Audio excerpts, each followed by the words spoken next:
आधुनिक जीवन में, एक मॉडर्न वर्ल्ड के पर्सपेक्टिव से हम बहुत सी चीजों को देखते हैं,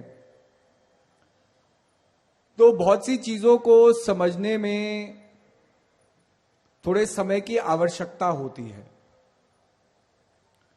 क्योंकि हम एक ऐसे समाज में रह रहे हैं, एक ऐसे संसार में रह रहे हैं जो हर पल बदल रहा है। हम ही लोग जब स्कूल को छोड़ करके कॉलेज गए तो हमें याद है कि तब मोबाइल टेक्नोलॉजी नई नई आई थी। बहुत से लोग थे जो मोबाइल रखते ही नहीं थे, क्योंकि हर जगह एसटीडी पीसीओ वाले होते थे और 1 रुपए में आप किसी से भी बात कर सकते थे। कितने मोबाइल फोन तो होते ही थे ऐसे, मतलब फोन ऐसे ही होते थे जिसमें सिक्का डालने की जगह होती थी। तो आपने 1 रुपए का सिक्का डाला, टोन आ गए और आपने 1 मिनट 2 मिनट आप बात कर सकते हैं। और अभी हम देखते हैं कि हमारे ही देखते देखते मोबाइल टेक्नोलॉजी में इतना परिवर्तन आया कि पहले तो केवल लोग बात करते थे, आज हर एक संपर्क का माध्यम, किसी चीज को जानने का माध्यम, किसी को मिलने का माध्यम, वो सब मोबाइल फोन ही हो गया है। तो हम एक एवर चेंजिंग वर्ल्ड में रह रहे हैं जहां पर हर चीज एक चेंज के फ्लक्स में है।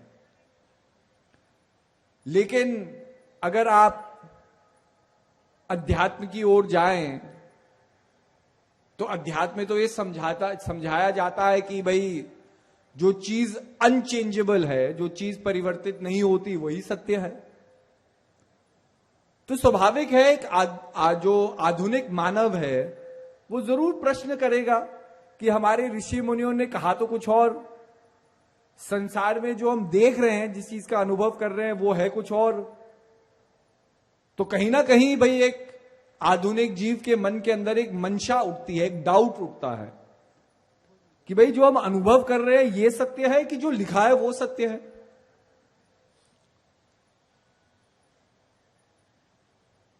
तो कहने का अभिप्राय यह है कि आधुनिक जो जीवन है वो बहुत से डाउट्स को, बहुत से संदेह को प्रकट कर सकता है, लेकिन आध्यात्मिक जीवन वो जीवन है जो संदेह को मिटाता है। हमारे महर्षियों ने एक उदाहरण रखा। हम लोग किसी से मिलते हैं तो मिलने से पहले हर एक व्यक्ति के मन के अंदर एक भावना होती है। हम किसी पुराने साथी को मिल रहे हैं तो बड़ी खुशी होती है कि भाई कुछ पल में हम अपने पुराने सगे संबंधी से मिलने जा रहे हैं, अपने दोस्त से मिलने जा रहे हैं। तो बड़ा हर्ष और उल्लास के साथ आदमी आता है मिलने के लिए किसी से। अब मान लिया आप उस व्यक्ति को देख रहे हैं और दूर से अपना हाथ हिला रहे हैं, बड़े ही मतलब भावना के साथ और बड़े ही उमंग के साथ आप दूर दूर से अपना हाथ हिला रहे हैं कि भाई मेरा दोस्त, मेरा सखा मुझे देख ले। अब पल भर के लिए आपकी नजर हटती है या बीच में कुछ रुकावट आती है, और उसी समय जब आपकी नजर आपके दोस्त के ऊपर नहीं है, आपका दोस्त आपको देखता है, उसके मन में भी बड़ा अच्छा एक रिस्पॉन्स आता है, मतलब वो भी बड़ा प्रसन्न हो जाता है, वो भी दूर दूर से आपको अपना हाथ हिला रहा है। लेकिन नजर हटने की वजह से या नजर में रुकावट आने की वजह से आप उसकी चेष्टा को नहीं देख पा रहे हैं, आप केवल अपनी चेष्टा की अनुभूति कर रहे हैं। फिर आपकी नजर मिलती है, आप देखते हैं कि भैया वो तो अपना ही कुछ काम कर रहा है, तो आपको मन के अंदर लगता है कि देखो मेरे मन के अंदर अपने दोस्त को मिलने की कितनी प्रसन्नता थी, और ये मेरा दोस्त कैसा है, मेरा सखा है, ये तो मेरी तरफ देख ही नहीं रहा।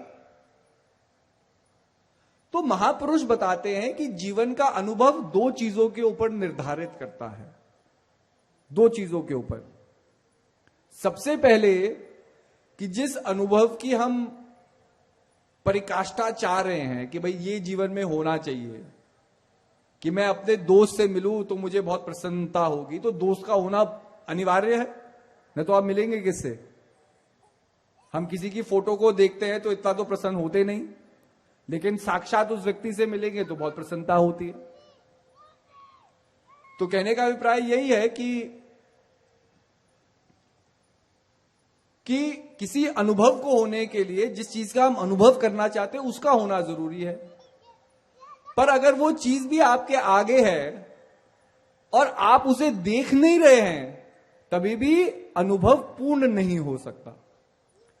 तो महान पुरुष समझाते हैं कि बहुत से अनुभव हमारे चारों तरफ हो रहे हैं, लेकिन कभी कभी हमारी दृष्टि की कमी से, हमारी सूझबूझ की कमी से हमें यह प्रतीक नहीं हो रहा कि वो अनुभव न हो रहे हैं। और उसी का कारण है कि आज आधुनिक जगत में एक आधुनिक मानव आधुनिक चीजों से ग्रस्त है। हमारे पास गाड़ी है, हमारे पास घर है, हमारे पास हर एक साधन है अपने जीवन को अच्छा बनाने के, लेकिन जीवन में संदेह है, जीवन में दुख है, जीवन में संघर्ष है। तो महान पुरुष कहते हैं कि बहुत सी चीजें संसार में हो रही है, और जैसे महाराज जी ने कहा कि कुछ चीज सूक्ष्म स्तर पर होती है, तो जब तक सूक्ष्म दृष्टि नहीं है तब तक हम इन जान ही नहीं सकते कि भाई सूक्ष्म आधार पर हमारी सृष्टि का क्या प्रभाव है। आपको एक छोटा सा उदाहरण देते हैं। हम विदेश जाते हैं, अमेरिका जाते हैं, तो कितने हमारे अमेरिका के प्रेमी आपके गुजरात राज्य से आते हैं।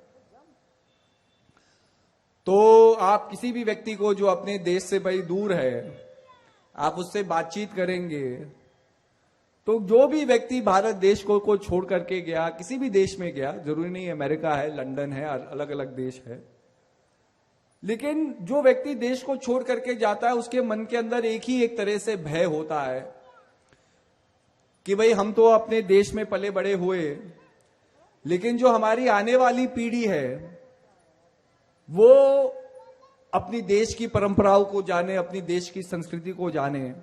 तो किसी भी माता पिता का भय यही होता है कि भाई हमारे बच्चे भी भारत की पद्धति को समझे, उसके संस्कार को जाने।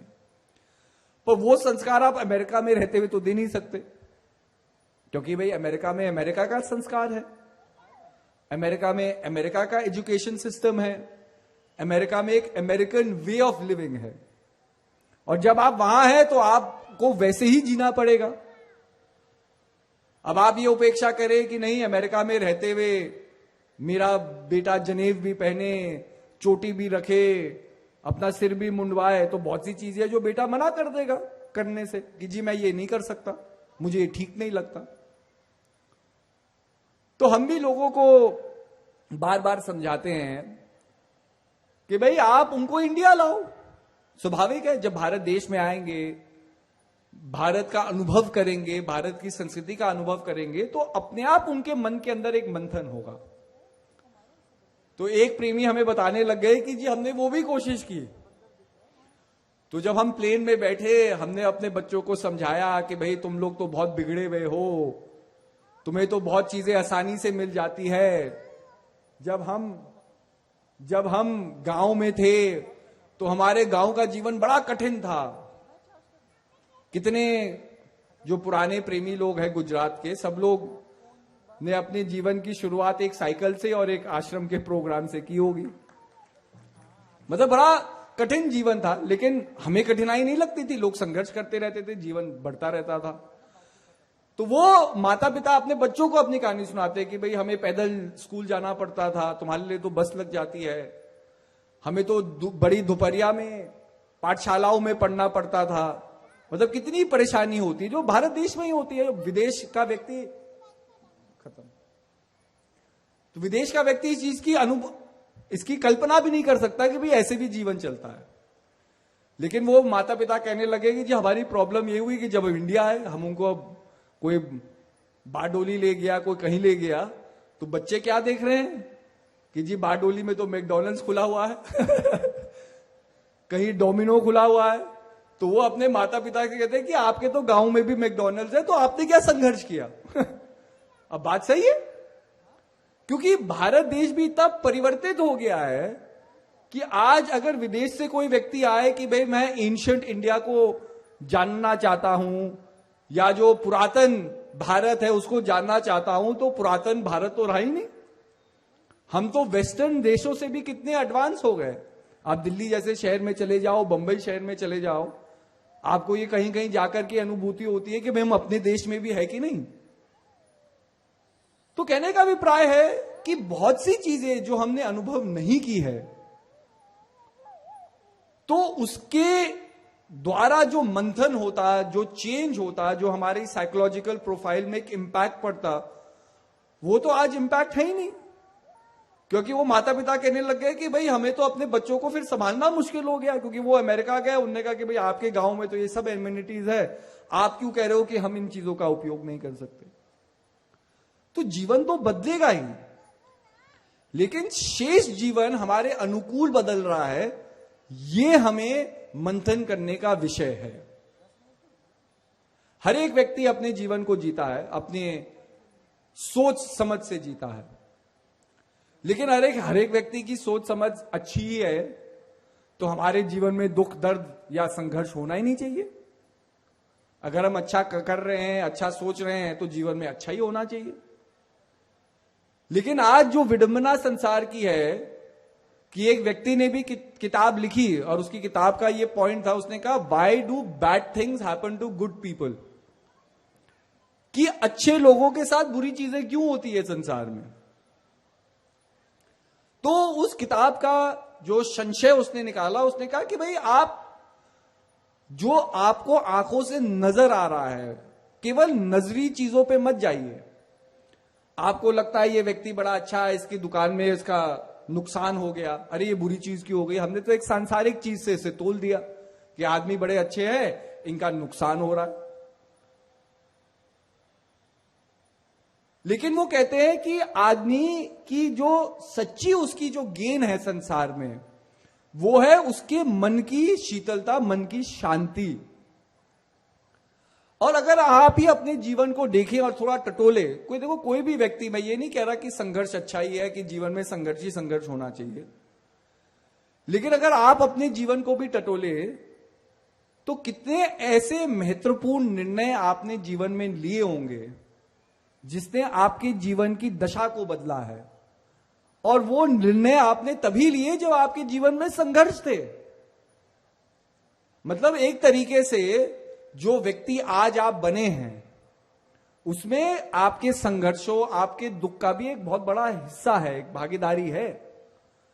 क्योंकि अगर वो जीवन में संघर्ष नहीं होते, दुख नहीं होते, तो हो सकता है हमारा जो व्यक्तित्व होता है वो अलग तरीके से डेवलप करता। तो कहने का अभिप्राय यही है कि महान पुरुष ये समझाना चाहते हैं कि जीवन में अपनी सोच को पहले एक अपारता की सीमा में लाओ, अपनी दृष्टि को बदलो। क्योंकि संसार में बहुत सी चीजें हो रही है, लेकिन अगर हम अपनी आंखें नहीं खोलेंगे तो उस अनुभूति से हम अपने आप को अवगत नहीं करा पाएंगे। और अगर अनुभूति नहीं है तो जीवन में जो हमारे एक इंटरनल सेल्फ में जो चेंज होता है, जो एक स्ट्रगल होता है, एक प्रोसेस है जो ग्रो करने का, मैच्योर करने का, वो तो इंस्टिगेट ही नहीं होगा, वो तो शुरू ही नहीं होगा। तो इसी के लिए सबसे पहले ये जानो कि अभी हमें संसार में बहुत कुछ जानना बाकी है, तब धीरे धीरे जानने की जिज्ञासा, चेष्टा जीवन में जागृत होती है। अब जिज्ञासा भी हमको है, लेकिन जानना क्या है? जानने के लिए तो भाई आप गूगल से पूछ लो, गूगल तो जो आप नहीं भी जानना चाहते वो भी आपको बता देगा। मतलब इतना इंफॉर्मेशन आज आदमी के पास है, इंफॉर्मेशन और टेक्नोलॉजी हमारे पास है, एक्सेस टू नॉलेज हमारे पास है। लेकिन आप आज देखो कि आदमी उस इंटरनेट या उस चीज का उपयोग कैसे कर रहा है, तो आप जान सकते हो कि भाई टेक्नोलॉजी तो हमारे पास है, लेकिन उस टेक्नोलॉजी को यूज करने की मैच्योरिटी हमारे पास नहीं है। सोच लो क्या होता था, पहले हम चिट्ठी लिखा करते थे। चिट्ठी लिखने का एक भाव था। हम लोग स्कूल में जाते थे तो सबसे पहले चिट्ठी हमें सिखाई जाती थी कि भाई इनफॉर्मल और फॉर्मल लेटर क्या होते हैं, कि अपने प्रियजनों को चिट्ठी लिखोगे तो संबोधन कैसे करना है, अगर काम का जो फॉर्मल लेटर है वो लिखोगे तो संबोधन कैसे होता है। तो ये सब चीज सिखाई जाती थी। आज के आधुनिक युग में आप किसी बच्चे को पूछो कि भाई तुमने कभी चिट्ठी लिखी है, तो वो तो जानता ही नहीं, क्योंकि उसको व्हाट्सएप ग्रुप में टाइपिंग की आदत है। चीज टेक्नोलॉजी बदल गई ना, फॉर्मेट बदल गया। अब चिट्ठी हम लिखते थे तो चिट्ठी में आदमी बड़ी अपने उद्गार भावों को व्यक्त करता था, उद्गार भावों को व्यक्त करता था। तो भाव लिखते थे, फिर आदमी उपेक्षा भी रखता था कि मैंने चिट्ठी लिखी है, चिट्ठी कब पहुंचेगी, मतलब एक भाव का बंधन जुड़ जाता था दो व्यक्तियों के बीच। फिर हम उपेक्षा करते थे, उसे चिट्ठी मिली होगी, अब वो चिट्ठी लिख रहा होगा। फिर हम वेट करते थे कि भाई हमारे पोस्ट बॉक्स में भी चिट्ठी आएगी, और जब आती थी तो बड़ा खुशी होती थी, लगता था जैसे वो व्यक्ति हमें से मिलने आ गया। आज आप 100 मैसेजेस इधर से उधर लिखते हो, लेकिन कभी कोई भावना है कि जिस भावना से आज मैसेज लिख रहे हो? किसी ने कुछ फॉरवर्ड कर दिया, हमने उसे 100 लोगों को फॉरवर्ड कर दिया, हमने एक बटन दबा दिया, हमारा काम हो गया। लेकिन भावना तो विहीन है, भावना से विहीन। अब आदमी ही अगर भावना से नहीं जिएगा तो व्हाट्सएप भावना से थोड़ी जिएगा। मतलब इमोशनल बीइंग तो आदमी है ना, लेकिन हम ही अपने इमोशन से डिस्कनेक्ट हो गए। तो परिणाम क्या है? एक आदमी एक आधुनिक युग में खुश कैसे रह पाएगा? तो बहुत सी चीजें हैं जो जब हम बारीकी से देखते हैं, उसका अध्ययन करते हैं, तब हमारी जहन में, हमारे आचरण में वो चीज समझ में आती है। अब आप देख लीजिए, जो मैंने कहा कि भाई टेक्नोलॉजी तो है, टेक्नोलॉजी तो बहुत मैच्योर हो गई। मतलब एक व्हाट्सएप ग्रुप है, आप अपने प्रियजने से जो अमेरिका में बैठा हुआ है, यहां बैठा हुआ है, कोई नेपाल में है, मतलब 100 देशों के कोने कोने में आप हो सकते हो, और 100 लोग आपस में बात कर सकते हैं एक ही समय में। मतलब अज्ञात टेक्नोलॉजी है। लेकिन आप देख लो लोग क्या कर रहे हैं, कोई किसी को उल्टा मैसेज भेजेगा, कोई दंगे का मैसेज भेजेगा। मतलब उस टेक्नोलॉजी का हमने उपयोग कैसे किया? अपने जीवन को सुगम बनाने के लिए नहीं, लेकिन एक दूसरे के जीवन में और परेशानी बनाने के लिए, और परेशानी बना ही रहे। तो कहने का अभिप्राय यही है कि अगर कोई चीज का हम उपयोग करते हैं तो उसकी मैच्योरिटी भी होनी चाहिए उस चीज को समझने की। आज देखिए इलेक्शन टाइम होता है तो सबसे पहले मिस इंफॉर्मेशन के लिए वो सोशल मीडिया कंपनीज के पास ही सरकार जाती है और कहती है कि जी कोई व्यक्ति गलत इंफॉर्मेशन देगा, गलत न्यूज करने की, फेक न्यूज देने की कोशिश करेगा, तो आप उसके अकाउंट को सस्पेंड कर दो। मतलब आप उस इंफॉर्मेशन को जाने ना दो, क्योंकि होता ही है। कितनी बार आया है कि कहीं दंगे भड़कते हैं तो उसमें क्या हुआ कि दंगों को इंसाइट करने वाला व्हाट्सएप ग्रुप का ही कोई मैसेज निकलता है। कोई गलत मैसेज किसी व्यक्ति के नाम से पोस्ट कर दिया गया, लोग भड़क गए, लोग उसके घर को घेर लिया, कहीं किसी को कुछ कर दिया, कहीं किसी को कुछ हानि पहुंचा दी, और फिर बाद में पता चलता है कि भाई उस व्यक्ति ने तो वो बात कही ही नहीं थी, वो केवल किसी ने भाई अशांत माहौल बनाने के लिए उस चीज को शुरू कर दिया। तो सबसे पहली बात है कि हमारी सोच भी रिफाइंड होनी चाहिए। हम समाज में आए हैं, संसार में आए हैं, हम क्यों आए हैं, ये एक बहुत बड़ा प्रश्न चिन्ह है। आप अपना काम कर रहे हैं, अपना व्यापार कर रहे हैं, ये तो भाई आपसे पहले आपके प्रियजनों ने भी किया, आपके पूर्वजों ने भी किया, और आपके आने वाले वंशज भी आपके काम को आगे बढ़ाएंगे या कोई नया काम स्थापित करेंगे संसार में, अपने पैरों पे खड़े होंगे। लेकिन संसार का जो आने का जो हमारा कारण है वो क्या है? इसी के लिए भाई हमारे अतीत में और हमारे भविष्य में एक संघर्ष रहेगा। मैं अतीत और भविष्य का कहने का मतलब कि हमारा अतीत बड़ा ट्रेडिशनल है, हमारा अतीत बड़ा सौम्य है, हमारा अतीत बड़ा कंजर्वेटिव है, लेकिन हमारा भविष्य उतना ही नॉन कंजर्वेटिव है। भाई आप भारत की देख लो, भारत वेदों का देश रहा, संस्कारों का देश रहा, लेकिन भारत आज एक आधुनिक मॉडर्न भारत भी बन रहा है, जहां modern technologies, modern innovations, modern सोच का अग्रसर भारत देश से हो रहा है। तो आने वाला भविष्य तो हमेशा नॉन कंजर्वेटिव होगा, मॉडर्न होगा, शॉकिंग होगा, मतलब एक परिवर्तनशील होगा। एक समय था आप राजस्थान चले जाते तो राजस्थान में आपको सब महिलाएं घूंघट में ही दिखाई देती। आज लोग, महिलाएं भी अपने घर से बाहर निकल करके कोई व्यवसाय कर रहा है। एक जगह हमें सुनने में आया कि एक महिला विदेश पढ़ करके आई तो वो गांव का चुनाव लड़ी, गांव का प्रधान बनने के लिए राजस्थान में। और गांव का प्रधान बनी, और क्योंकि वो पढ़ी लिखी महिला थी, मतलब देश विदेश घूम करके आई थी, विदेश में पढ़ करके आई थी, तो उसको पता था कि भाई चेंज हमें किस समय और स्थिति में हमें लाना चाहिए। तो उन्होंने इतना विकास के काम अपने गांव के लिए किए, जैसे स्कूलों में कंप्यूटर लगा देना, जो उनके किसान भाई थे उनके लिए भी कंप्यूटर लगा देना, ताकि वो ये जान सके किस मंडी में हमें ज्यादा अच्छा रेट मिल रहा है। तो मतलब छोटे छोटे इनोवेशंस को ला करके उन्होंने गांव की अपनी सोच ही बदल दी। लेकिन वो तभी कर सकी ना जब वो स्वयं शिक्षित थी।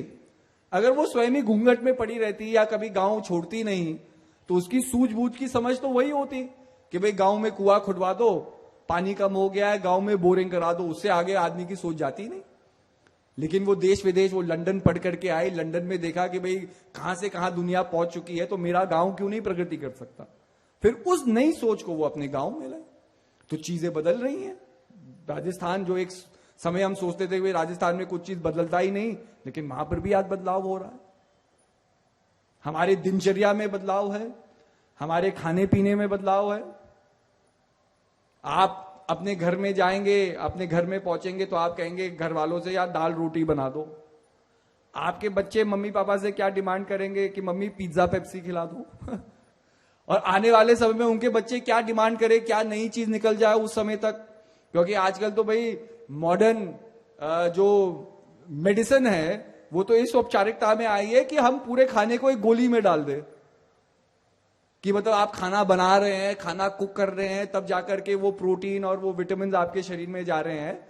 अगर आप वो प्रोटीन विटामिन हर चीज को एक गोली में डाल करके आदमी को दे दे, तो एक आदमी एक गोली खाएगा और उसकी दिन की जो भी है भूख और जो भी शरीर की जो उसकी जरूरतें हैं वो पूरी हो जाएगी। तो आदमी इस सोच पे जा रहा है। तो एक समय होगा कि आपको खाना बनाने की जरूरत नहीं होगी। आप जैसे पैकेट लो, जैसे टॉफी खाते हो, वैसे आपने खाना खाया, अब उसी में उसके अलग अलग फ्लेवर है। उसमें दाल मखनी की टॉफी हो जाएगी, पीली दाल की टॉफी आपने खाया, दाल का स्वाद आ रहा है मुंह में और पौष्टिकता आपको मिल रही है, और आपको खाना बनाने और ये सब चीजें करने की जरूरत ही नहीं। अब लोग सोचते हैं कि ये हो सकेगा, नहीं हो सकेगा। आप अमेरिका चले जाइए, वहां फ्रोजन मील्स मिलते हैं, बना बनाया खाना। अब तो भारत देश में भी मिलने लग गए हैं। अब जिस व्यक्ति ने माइक्रोवेव नहीं देखा वो सोचेगा यार ये मैं तो कोई अपनी कहानी बता रहा हूं, मतलब कोई लंबी कहानी सुना रहा हूं। लेकिन जिन लोगों के घर में माइक्रोवेव है वो जानते हैं कि आज आपको हर चीज बनी बनाई चीजें मिल रही है। आपने पैकेट खोला, माइक्रोवेव में वाला 2 मिनट उसको गर्म होने दिया और आपका खाना तैयार। तो कोई एक आदमी सोच सकता था, मगर आप किसी बुजुर्ग माता बहना के पास जाके वो पैकेट खोल करके खाना बना करके दे दे, वो तो दंग रह जाएंगे कि भाई ये क्या है। क्योंकि उनके लिए खाना बनाने की प्रोसेस कैसे शुरू होता है कि पहले लकड़ी लाओ, पहले ये देखो चूल्हा जले, चूल्हा का तापमान एक समय पे हो, तब वो जाकर के दाल चावल को निकालते हैं, उसमें से कंकड़ निकालेंगे। मतलब इतना लंबा प्रोसेस है खाना बनाने का। फिर दाल को उबालेंगे, फिर खाना बनाएंगे, मतलब इतने प्रोसेस के बाद खाना तैयार होता है। और उस पूरे प्रोसेस को आपने 2 मिनट का बना दिया। पैकेट खोला, आपने माइक्रोवेव में डाला, खाना तैयार है, स्वादिष्ट खाना है, आपने खाना खा लिया। तो कहने का अभिप्राय यही है कि आज उस सोच को हम अग्रसर करें जो हमारे जीवन को सुधारे। लेकिन आज हम छोटे बच्चों की तरह किस सोच को अग्रसर करते हैं? आप देख लो, किसी दूरदर्शक ने एक सही बात की और बड़े सोचने वाली बात भी है।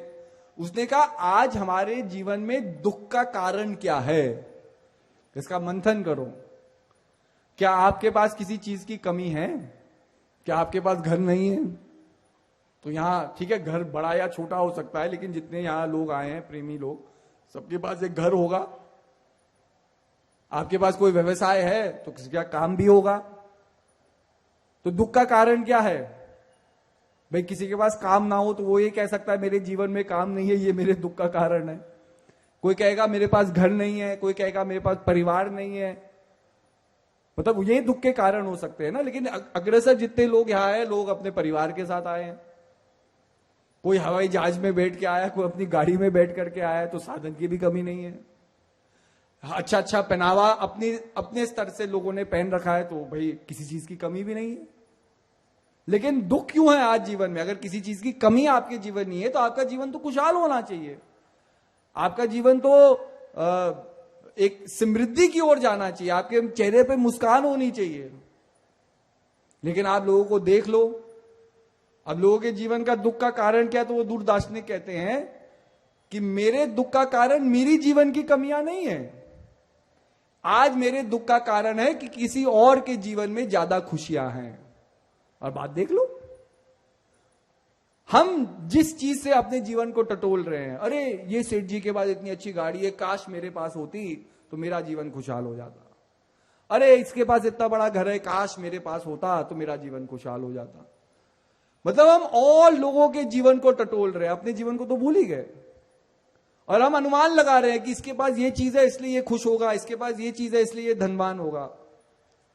लेकिन जैसे महाराज जी सत्संग में भी कहते थे कि एक गरीब प्रेमी है, मेहनत करता है, गुरु महाराज जी का नाम लेकर के रूखी सूखी रोटी खाता है, लेकिन उसके जीवन में ठीक है एक रूप से बड़ा संघर्ष है, लेकिन क्योंकि वो खेत में जाकर के मेहनत करता है, पसीना बहाता है, उसके जीवन में रोग नहीं होगा। बात सही है? आज जितने भी जो रोग हैं, क्या है? किसी का घुटने का दर्द है, किसी का कमर का दर्द है, किसी का कुछ है, वो क्यों है? क्योंकि हमने जो जमीनी से जुड़े हुए काम थे वो छोड़ दिए। एक जमाने में साइकिल चलाते थे, पैर तो हिलते थे, पैर की कुछ तो एक्सरसाइज होती थी, अब स्कूटर चलाते हैं, स्कूटर में केवल हाथ की एक्सरसाइज हो रही है और किसी अंग की तो एक्सरसाइज हो रही नहीं है। तो धीरे धीरे जिस चीज की एक्सरसाइज नहीं होगी वो तो कमजोर होगा ही होगा। आप अपने टांग का इस्तेमाल ना करो तो आप कैसे चल पाओगे? सोच लो। अब वो गरीब व्यक्ति वो निरोग है, वो कुछ भी खा सकता है, कहीं भी जा सकता है, उसको कोई नहीं है। और एक अमीर सेठ है जो चाहे तो अमेरिका से भी पकवान मंगा ले, लंदन से भी पकवान मंगा ले, लेकिन डॉक्टर ने क्या कह रखा है? आपको डायबिटीज है, आप कुछ खा नहीं सकते। तो उसने कमा तो लिया, बहुत बड़ा मतलब धनवान धनपति तो बन गया, लेकिन एक लड्डू नहीं खा सकता जीवन में, तो ऐसा भी क्या जीवन कि इतना सब कुछ पा लिया लेकिन अपनी खुशी को खो दिया, मतलब कुछ है ही नहीं जीवन का जीने का।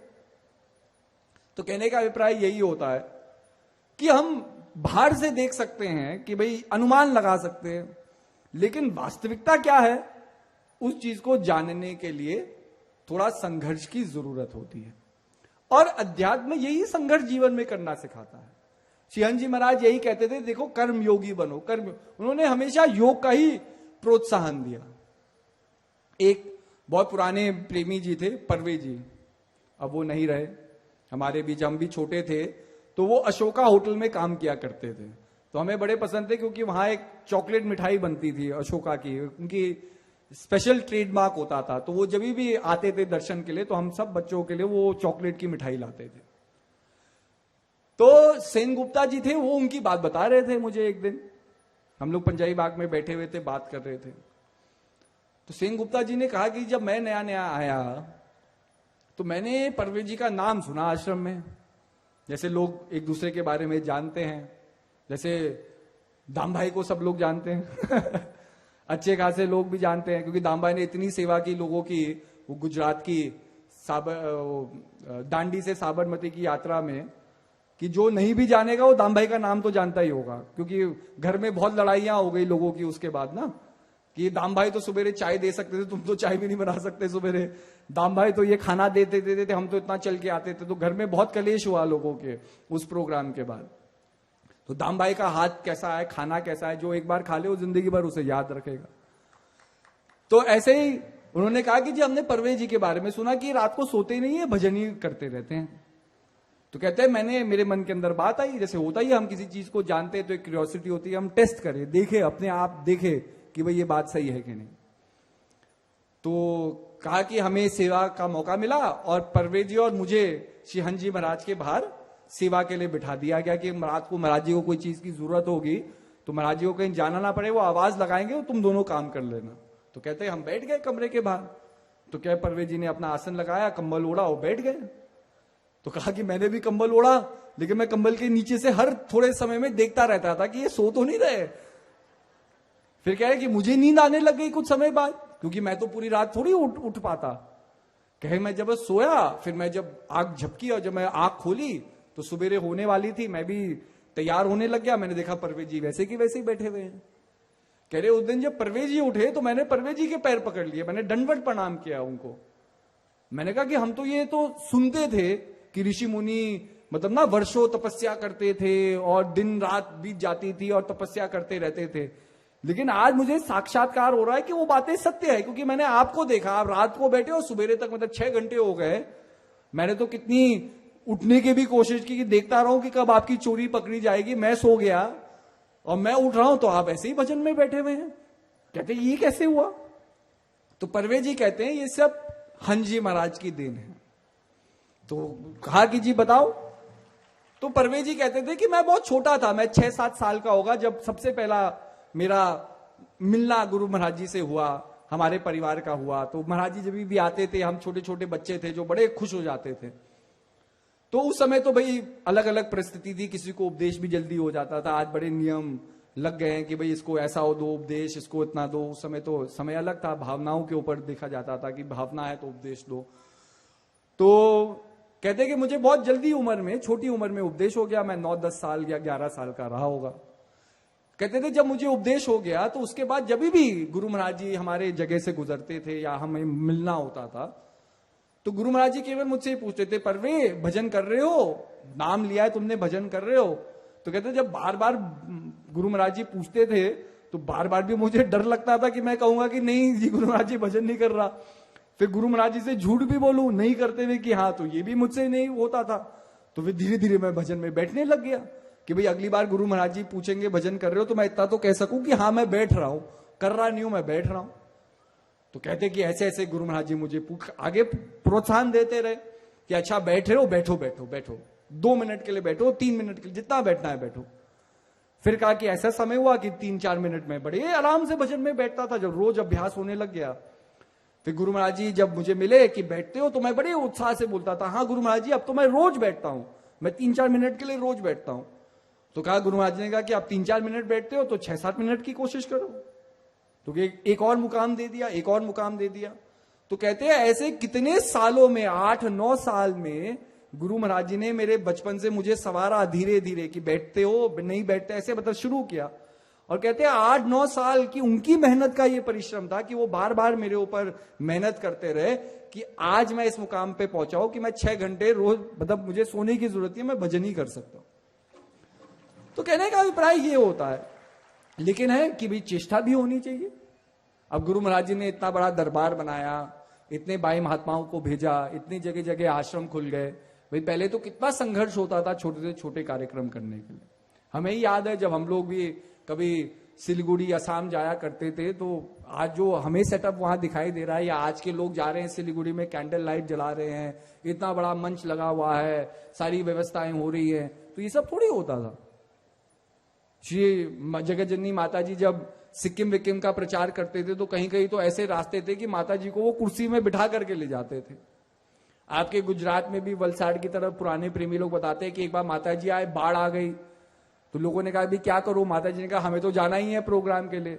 तो कहे कि माता जी की ऐसे ही वो खटिया में उनको उठा करके और फिर वो ले गए पानी के पार। तो भैया दूसरा आदमी की भी तो एक चेष्टा है ना, जब माता जी उन्हें खड़ी हुई और कह रही है कि नहीं हमें जाना ही है, तभी तो प्रेमी लोगों में ये बल आ रहा है अकेले जाने के लिए। नहीं तो भाई बहता हुआ पानी है, किसी को तैरना नहीं आता, आदमी वैसे ही अपने पैर पानी में ना रखे, डर के मारे, भय के मारे। लेकिन जब गुरु महाराज जी का साथ होता है तो वो भय क्या होता है, अपने आप शक्ति में परिवर्तित हो जाता है। हम हर एक चीज से डर सकते हैं, लेकिन जीवन में अगर आदमी डरता ही रहता तो ये जो सृष्टि आज मानव ने बनाई है कभी बन सकती? अगर राइट ब्रदर्स कहते कि भाई हम तो हवाई जहाज में चढ़ेंगे नहीं, अगर ये गिर जाएगा, टूट जाएगा, हम तो मर जाएंगे। तो अगर उन्होंने हवाई जहाज का आविष्कार ही नहीं किया होता तो आज क्या हम हवाई जहाज में घूम रहे होते? तो कहने का अभिप्राय यही है कि जरूर जीवन संघर्षमय हो सकता है, लेकिन जीवन में सच्चा ज्ञान हो तो उस हम संघर्ष से भी कुछ अच्छा ही पा सकते हैं, कुछ अच्छा ही सीख सकते हैं। यह है अपने जीवन को एक पॉजिटिव व्यू में बदलना। और ये जो दृष्टिकोण है ये केवल अध्यात्म ही देता है, क्योंकि अध्यात्म एक पॉजिटिव वाइब्रेशन को जनरेट करता है। जब हमारे अंदर पॉजिटिविटी है, जब हमारे अंदर प्रकाश है, तो स्वाभाविक है जो संसार का अंधकार है वो हमसे धूमिल ही होगा, हमारे पास थोड़ी आएगा। लेकिन हम ही स्वयं डाउट में हैं, अंधकार में हैं, हम ही स्वयं ये सोच रहे हैं कि जीवन में क्या होगा क्या नहीं होगा, हम ही संदेह में हैं। तो भाई और लोगों के जीवन में हम संदेह को दूर थोड़ी करेंगे, हम तो और संदेह उनके जीवन में डाल देंगे। और ये होता ही है। हम कभी आते हैं, आप जान लिया, जैसे आप लोग हरिद्वार आए, अब हरिद्वार में भी कितनी चीजें बदल रही है, फ्लाईओवर बन रहे हैं, कहीं नई दुकानें बन रही है, नई इमारतें बन रही है, वो पुराना वाला हरिद्वार थोड़ी रहा। अब आप बहुत साल बाद आ रहे हैं, गाड़ी चल रहे हैं, तो मन में आपको पता है रास्ता सही है कि नहीं, मतलब एक संकोच है, क्योंकि चीजें बदल रही है। आपको ये नहीं है कि भाई यही मोड़ लेना है, हम कहीं भटक ना जाए, तो आप किसी से पूछेंगे। अब उस व्यक्ति को ही रास्ता पता नहीं, वो कभी आपका मार्गदर्शन कर सकता है, या दूसरा व्यक्ति भी आपके साथ बैठा हुआ है, अगर उसे ही पता नहीं, वो तो आपको और कंफ्यूज कर देगा। वो तो कह देगा हाँ जा भी सकते हो, नहीं भी जा सकते हाँ हो भी सकता है, नहीं भी हो सकता। अब उसने कोई आपकी कोई क्वेरी को, जो डाउट को तो और इंस्टिल कर दिया ना। आप सोचे कि यार हाँ हो भी सकता है, नहीं भी हो सकता। पहले तो मन में था कि हाँ यही रास्ता होगा, मतलब नहीं भी होगा का तो बात ही नहीं थी। अब यही होता है, जब हम किसी व्यक्ति से मिलते हैं तो एक बहुत सटल आदान प्रदान हो रहा है, किसका, एनर्जीज का। इसलिए ऐसा कैसे होता है, आप ट्रेन में सफर कर रहे हैं, किसी अनजान व्यक्ति से दो बात करते हैं और पूरा घंटों ट्रेन का सफर निकल जाता है, और जब आप जा रहे होते तो उस व्यक्ति से कहते हैं कि आपको मिलकर के बड़ी खुशी हुई, हमें तो लगा हमें कोई पुराना दोस्त मिल गया। लेकिन आप उस व्यक्ति को पहली बार मिले हैं जिंदगी में, लेकिन इतना अगाध कनेक्शन क्या हो गया। और जिस पड़ोसी के साथ आप 10 साल से रह रहे हैं उसका नाम भी नहीं जानते होगे पूरा मतलब वहां इतना राग द्वेष है, हम किसी से ना मिले। बंबई की यही कहानी है। बंबई में आपके बिल्डिंग में ऊपर और नीचे कौन रह रहा है आप नहीं जानेंगे, कि कोई किसी को जानना नहीं चाहता, सब लोग अपना रिजर्व्ड रहते हैं, कोई किसी के घर के अंदर मिलना घुसना नहीं चाहता। और यही होता है। हम भी बंबई में कितनी बिल्डिंगों में रहे, इमारतों में रहे, कॉलेज के टाइम रहे, हमें यही नहीं पता था हमारे पड़ोसी कौन थे, कोई मिलना ही नहीं चाहता। हम तो देहरादून ऐसे जगह से आए थे जहां भाई सारे कॉलोनी के बच्चे आपस में खेलते थे, कोई पर्व होता था तो सारे कॉलोनी वाले, सारे घर वाले एक दूसरे के घर जाकर के मिठाइयां देते थे। तो हमारे लिए किसी का घर का दरवाजा बंद थोड़ी होता था। लेकिन बंबई में देख लो, बंबई में तो कभी अपना घर का दरवाजा भी आपके लिए बंद हो सकता है अगर गलत टाइम पे पहुंच गए। तो कहने का अभिप्राय यही है। तो अगर आप किसी से मिलते हैं तो एक सटल एक्सचेंज ऑफ एनर्जीज हो रही है। और कभी कभी क्या होता है कि कोई व्यक्ति ऐसे होते हैं जो चाहते हैं कि और लोगों की एनर्जी डिस्टर्ब हो, उनको इसी में मजा आता है। इसको हम कहते हैं ना, जैसे पुराने जमाने में हम कहते थे भाई राक्षस हैं। राक्षस क्या हैं? तो राक्षस कोई ऐसे थोड़ी थे कि सिर के ऊपर सींग निकले हुए, तो कल्पना के आधार पर हमने बनाए। राक्षस तो वो व्यक्ति है जो किसी के जीवन में खुशी नहीं चाहता। ऋषि मुनि क्या है, अपना पूजा पाठ कर रहे हैं, पूजा पाठ कर रहे हैं, तो ऋषि मुनि को खुशी तो मिल रही है पूजा पाठ करने से। वो किस लिए कर रहे हैं? वो अपने आत्म खुशी के लिए वो चीज को कर रहे हैं। प्रभु को पाएंगे, प्रभु का नाम गा रहे हैं, भजन गा रहे हैं। सबसे पहले अपनी स्मृति के लिए तो कर रहे हैं ना, और दुनिया और चीज तो बाद में आएगी। अपनी भावनाओं को प्रकट करने के लिए उस कार्य को कर रहे हैं। अब राक्षस क्या थे, आकर के अब कहते थे वो हड्डी फेंक देते थे या विघ्न करते थे। वो तो एक उदाहरण दिया कि भाई हवन हो रहा है, उसमें कुछ ऐसा तत्व डाल दिया कि भाई वो पूज्य ना रहे, मतलब वो खराब हो जाए, उसकी पवित्रता खराब हो जाए, नष्ट हो जाए। तो वो विघ्न डालना तो हुआ। आज भी आपको राक्षस मिल जाएंगे। आप प्रोग्राम में जा रहे हैं, वो कहेंगे अरे क्यों जाना प्रोग्राम में, यहां चल लो वहां चल लो। अब वो हड्डी फेंकना नहीं हुआ, लेकिन वो विघ्न ही क्रिएट करना हुआ। कितने लोग हैं जो आश्रम में आना चाहते हैं, नहीं आ सकते क्योंकि परिवार वाले अलाउ नहीं करते। उनकी मानसिकता ही नहीं आश्रम में नहीं जाना, दरबार में नहीं जाना। आधुनिक जीवन में जियो, पार्टी में चले जाओ, सिनेमा में चले जाओ, लेकिन आश्रम में मत जाना। तो ये सोच क्या है? एक ही सोच है कि अपने आप तो हम खुश है नहीं, लेकिन किसी और की खुशी भी बर्दाश्त नहीं होती कि भैया ये व्यक्ति इतना शीतल और सौम्य क्यों है। तो वो राक्षस प्रवृत्ति है। आज भी राक्षस प्रवृत्तियां हैं। और अगर राक्षस प्रवृत्ति को आपको लड़ना है तो राक्षस प्रवृत्ति को राक्षस प्रवृत्ति से थोड़ी लड़ेंगे। दो राक्षस मिल जाए वो तो सबसे अगाध दोस्त बन जाएंगे। दो लोग मिल जाए जो बहाने बनाना जानते हैं, वो तो ऐसे पूरी दुनिया को उल्लू बना देंगे बहाने बनाते बनाते। लेकिन अगर राक्षस प्रवृत्ति को हटाना है या उससे लड़ना है तो आपके अंदर दैविक प्रवृत्ति होनी चाहिए ना। नेगेटिविटी को हटाना है तो पॉजिटिविटी होनी चाहिए। अंधकार को हटाना है तो आपके अंदर प्रकाश होना चाहिए। और उसी प्रकाश, उसी पॉजिटिविटी की स्थापना, उसी रेजोनेंस को लाने के लिए नाम सुमिरन आपको दिया गया है। मेडिटेशन की जो शक्ति है आपको दी गई है कि आप उस रेजोनेंस में रेजोनेट करें ताकि आपसे भी पॉजिटिविटी निकले, आपसे नेगेटिविटी ना निकले, संदेह ना निकले, दुख ना निकले, संघर्ष ना निकले, कि आप अपने ही अंधेपन में या अपनी नासमझी में आप लोगों के जीवन के अंदर क्या दुख और संघर्ष क्रिएट कर रहे हैं, लोगों के जीवन के अंदर अंधकार बना रहे हैं। लेकिन अगर मेरा जीवन पॉजिटिविटी में रेजोनेंस करता है तो स्वाभाविक है मैं अपने जीवन से, अपनी सोच से, अपने स्पर्श से, अपने कर्म से, अपने भाव से मैं किसी के जीवन के अंदर एक पॉजिटिव चेंज ही लाऊंगा, नेगेटिव चेंज नहीं लाऊंगा। कितने हस्बैंड्स यहां बैठे हुए हैं, जब उनकी शादी हुई वो गुरु दरबार को नहीं जानते थे, लेकिन उनकी वाइफ थी, उनको पॉजिटिव इंप्लीकेशन था। पॉजिटिव कहूं नेगेटिव कहूं वो तो एक ग्रे एरिया आ जाता है, लेकिन उनका एक बोल था। कितने लोग कहते हैं कि जी अगर हमारी धर्मपत्नी नहीं होती तो हम दरबार में कभी नहीं आते।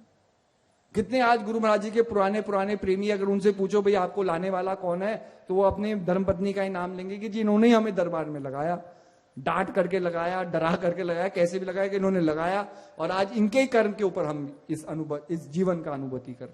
कितने लोग हैं, असंख्य लोग हैं। कितनी महिलाएं हैं, हमारे कोयम्बतूर की एक महिला थी जिन्होंने कोयम्बतूर में ही प्रचार शुरू किया, सावित्री जी। उनके अलावा कोई था ही नहीं, लेकिन वो 2-3 महिलाएं थी और वो आपस में अपने मारवाड़ी समाज में जा जा करके लोगों को प्रोत्साहन करती थी। आज कोयम्बतूर में आश्रम है तो संघर्ष तो किसी और ने शुरू किया ना, आश्रम तो अब जाकर के बन रहे।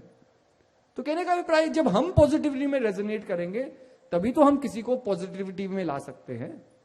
लेकिन हमारे अंदर ही नेगेटिविटी है, हमारे अंदर ही मतलब अंधकार भरा हुआ है, तो जीवन में अपने जीवन को प्रकाशित करना तो दूर, किसी और के जीवन को प्रकाशित, हम अपने जीवन को नहीं प्रकाशित कर सकते, अपने घर को प्रकाशित नहीं कर सकते। तो इसी के लिए बहुत जरूरी है अपनी सोच को बदलना, अपने जीवन में अपने उत्तरदायित्व को समझना।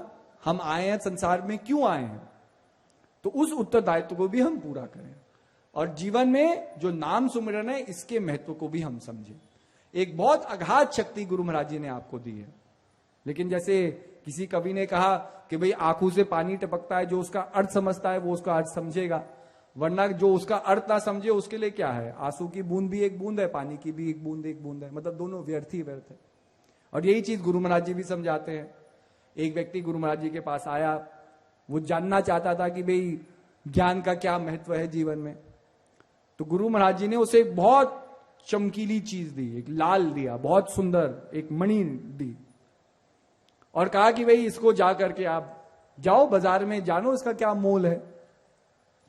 तो सबसे पहले वो व्यक्ति गया, एक सब्जी वाले के पास गया, सब्जी वाले को दिखाया। अब जो जानता ही नहीं कि वो मणि क्या है, वो उसका क्या मोल लगा है, तो सब्जी वाला जाता है कि भाई मैं तो जानता नहीं, पर ठीक है, कुछ चमकने वाली चीज है, लग रही है अच्छी, चाहो तो मैं 4-5 बोरी आलू के इसके लिए दे सकता हूं आपको। वो व्यक्ति कहता है कि नहीं नहीं, मुझे इसे बेचना नहीं है, मैं तो इसका बस मोल जानना चाहता हूं। गुरु महाराज जी ने इसका मोल बोलने के लिए बोला है। फिर वो आगे जाता है, दुकानदारों के आ जाता है, कपड़े की दुकान में जाता है। कपड़े का व्यापारी कहता है कि हाँ भाई, देखने में तो लग रही है कुछ चीज है, पर मैं तो इसके मोल को जानता नहीं हूं, लेकिन चाहो तो इतने थान पड़े हुए हैं मेरी दुकान में, सारे थान ले जाओ, इसके बदले में ये इसका मोल मैं लगा सकता हूं। अब वो सुनार के पास जाता है, सुनार उस चीज को देखता है जिसको जो जानता है कि भाई उस चीज का मोल क्या है, तो सुनार कहेगा कि भाई इतना सोना ले जाओ। आगे वो किसी हीरे वाले के पास जाता है, जो उसका मोल जानता है, वो तो हीरे वाला तो सबसे पहले उस चीज को प्रणाम करता है कि भाई मैंने तो ये चीज अपने जीवन में देखी नहीं, इतनी अद्भुत चीज है। अब जो चीज मैंने अपने जीवन में देखी, इसका मैं क्या मोल लगाऊं, ये तो अमूल्य है, इसका तो कोई मोल ही नहीं लगा सकता। तो आप देख लो, जीवन में अगर आपके पास ज्ञान नहीं है तो ये जीवन क्या है, 4 बोरी आलू की तरह हम व्यर्थ गंवा रहे हैं जीवन को। कोई थोड़ी और समझ में आ जाएगी अपने व्यर्थ की तो हम उसको थोड़ा और बढ़ा लेते हैं। लेकिन अगर ये जानो कि जीवन एक साधन है भव सागर के तरने का, तो जीवन और ये श्वासें तो अनमोल है, इसका मोल ही नहीं है। और उस अनमोल वस्तु को जानने की शक्ति गुरु महाराज जी ने आपको दी है। वो शक्ति कितनी शक्तिशाली होगी। लेकिन यही है, अगर समझ नहीं है तो हम किसी चीज को समझ नहीं सकते, वो हमारे लिए मतलब उसका कोई मोल ही नहीं है। और अगर समझ है तो वो बहुमूल्य चीज है। ऐसे ही श्वासों का जो आना जाना है, ये अपने आप में आपके अस्तित्व, आपका पूरा सर्वस्व उस चीज के ऊपर टिका हुआ है। लेकिन श्वासों का आना जाना रुक जाए तब क्या, और जीवन उसी तरफ अग्रसर हो रहा है। हम सब जानते हैं कि एक दिन हम संसार में नहीं रहेंगे, लेकिन जब हम नहीं रहेंगे तब संसार में क्या रहेगा? प्राण शक्ति तो रहेगी, जीवन में आना जाना रहेगा। अगर हम जीवन में वो कर्म नहीं किए जो हमें करना चाहिए था, तो वापस इस लक 84 योनि में आना होगा, इस सुख दुख के जो ये झगड़े में हमें फिर से घुसना होगा। तो यही महान पुरुष समझाना चाहते हैं कि अपने जीवन को बदलने का एक रास्ता है, और वो रास्ता आपके अंदर से शुरू होता है। जब आप अपने अंदर झांक करके अपने अंदर अपने आप को समझने का प्रयास करें, जब आप नाम सुमिरन करें, तो धीरे धीरे अपने आप को बदलने का एक प्रोसेस शुरू होता है। और धीरे धीरे जब हम संगत में आते हैं, गुरु दरबार से जुड़ते हैं, तो स्वाभाविक है कि वो जो पॉजिटिविटी, जो जानने की इच्छा है, वो और प्रगाढ़ होती है। क्योंकि यहां आकर के हमें इंस्पिरेशन मिल रही है, हम किसी और की गुरु भक्ति देख रहे हैं, उससे इंस्पायर हो रहे हैं, उससे प्रभावित हो रहे हैं, उससे प्रेरणा ले रहे हैं। किसी और की सेवा को देख रहे हैं, उससे प्रेरणा ले रहे हैं। किसी के जीवन के जीवनी के बारे में जा रहे हैं, उसका जीवन कैसा था, अब गुरु ज्ञान के बाद जीवन कैसा हो गया, उससे हमें प्रेरणा मिल रही है।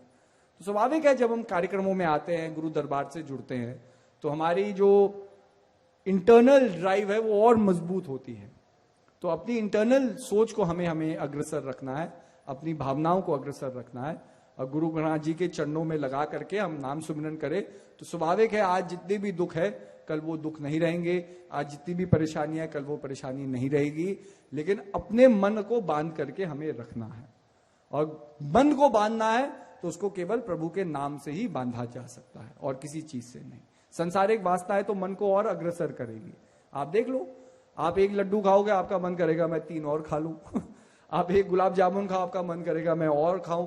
संसार की कोई भी चीज, अगर मन उसमें एंगेज हो रहा है, वो तो और एंगेज होता रहेगा। आपने थोड़ा पैसा कमा लिया, आपके अंदर चेष्टा आएगी मैं और कमाऊं। आपने थोड़ा पैसा गंवा दिया, आपके अंदर भय आएगा मैं और ना गंवाऊं। मतलब किसी ना किसी करते माइंड एंगेज ही होता रहेगा। लेकिन अगर मन से परे होना है, तो वो केवल गुरु भक्ति में और प्रभु की भक्ति में ही वो मन से परे होता है। मन अपने आप से परे होता है, मन से हम परे हो सकते हैं।